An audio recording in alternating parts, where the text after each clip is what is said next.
Pemirsa, pemerintah Kota Manado melalui Dinas Komunikasi dan Informatika memastikan selebaran kenaikan tarif angkot adalah informasi hoax.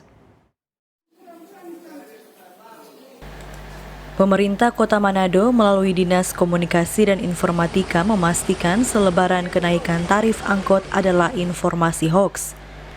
Informasi ini dipastikan tidak benar setelah diadakan rapat bersama lintas dinas untuk di jajaran pemerintah Kota Manado, serta telah dilakukan koordinasi dengan Dinas Perhubungan.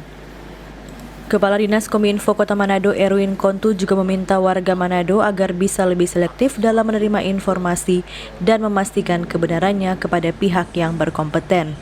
Jadi adanya selebaran yang sudah terpasang di beberapa angkutan umum atau mikrolet yang ada di Kota Manado yang menyatakan bahwa telah terjadi kesepakatan antara sopir-sopir ataupun basis yang ada di Kota Manado bersama Dinas Perhubungan dengan menaikkan tarif kendaraan dalam hal ini menjadi Rp5.000.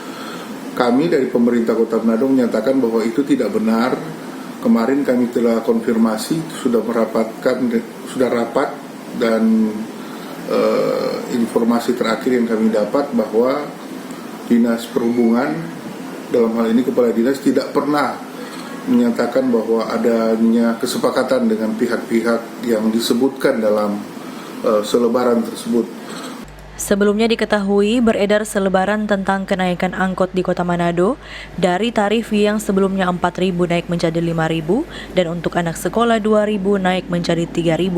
Informasi ini dipastikan tidak benar. Hizkiawaran Kiran melaporkan untuk Kawan Nua TV.